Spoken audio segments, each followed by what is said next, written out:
club, and I think just for a little bit too long it's just been branded as that's football, that's what happens, players get released, but in fact it shouldn't just be that. There needs to be support behind them, they need to be given a second chance, opportunities and a pathway to success in a different capacity. I've got friends, I've got players who have reached out to me to speak about it, and probably the most common trait is just that feeling of rejection, of failure, of not being worthy of anything anymore, because they put everything into this, and to then be told, look, you're not good enough, or for whatever reason it is, you're getting released, is scarring to them, and it lasts with them for a long time. So it's just about, for me, giving that encouragement, getting that confidence back as soon as possible, to then go and make something of themselves as quick as they can.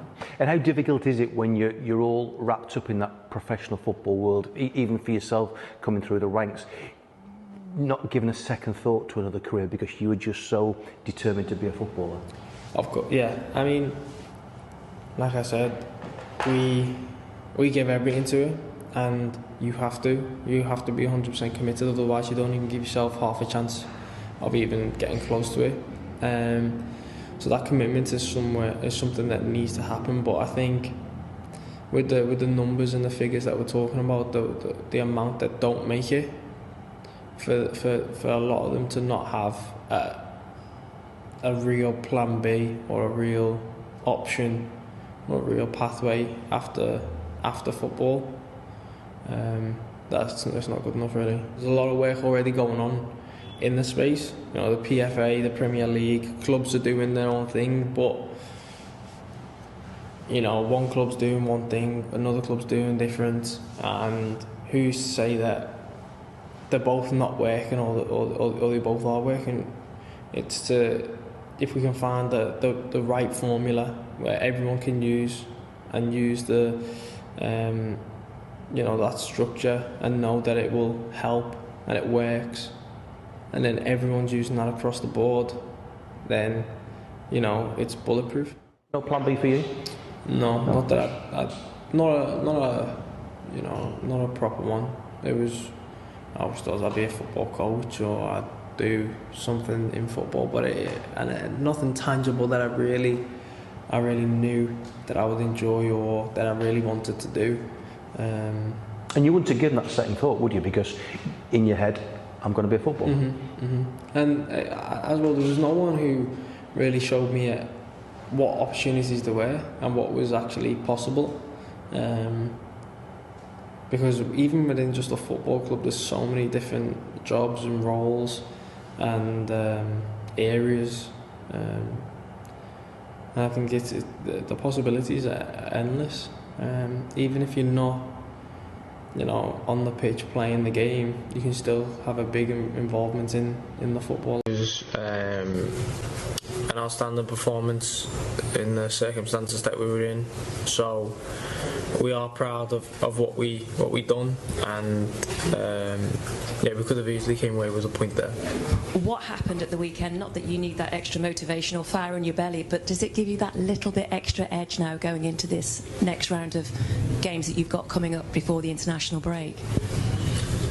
I mean, going from taking the circumstances and what actually happened, putting that aside, we lost the game, and no matter what way that happens, you lose a game. So our motivation now, we've got 2 games before the international break comes, and we want to, and we feel like we need to win both of the games. It's difficult to do so, but we think we're capable and we feel we're capable of doing that, so that's where our focus is at. The murmur started as a ripple, then swelled into a tidal wave. Alexander Arnold to Madrid. The words, initially whispered in hushed tones amongst Liverpool faithful, now screamed from every headline, every digital feed. The year was 2025, and Trent Alexander Arnold, the homegrown hero, the architect of Anfield's right flank, was poised to depart. His contract, a ticking time bomb, was set to expire in June. Real Madrid, the Galacticos of the modern era, had been circling, their allure undeniable. The allure of the Bernabéu, the weight of history, the promise of a new challenge, it had proven irresistible. For Liverpool fans, the news was a gut punch. Trent, a symbol of their resurgence, a product of their academy, was leaving. He wasn't just a player, he was an embodiment of the city's spirit, a local lad who had conquered Europe. The memories flooded back, the pinpoint crosses, the audacious assists, the corner against Barcelona that still echoed in their dreams. The transfer saga played out in the media, a constant barrage of speculation and leaked reports. Trent, ever the professional, remained tight-lipped, his focus on finishing his Liverpool tenure with dignity. Jurgen Klopp, the architect of Liverpool's modern era, spoke of Trent with respect and sadness. He emphasized the player's right to choose his own path, but the melancholy in his voice was palpable. The final months of Trent's Liverpool career were a bittersweet symphony. Every cross, every tackle, every surging run was imbued with a sense of finality. Anfield, usually a cauldron of noise, hummed with a different energy, a mix of appreciation and sorrow. The farewell match, a blur of emotion, saw Trent receive a standing ovation that seemed to last for hours. The move sparked a debate about loyalty, ambition, and the changing landscape of football. Was it a betrayal, or simply a player pursuing his dreams? Was it a sign of Real Madrid's enduring power, or a testament to Trent's undeniable talent? For Liverpool, the task of replacing him was monumental. The right flank, once a source of constant creativity, now felt strangely empty. The club embarked on a search for a successor, a player capable of filling the void left by their departing hero. The story of Trent Alexander Arnold's move to Real Madrid was more than just a transfer. It was a reflection of football's evolving narrative, a tale of ambition, loyalty, and the relentless pursuit of greatness.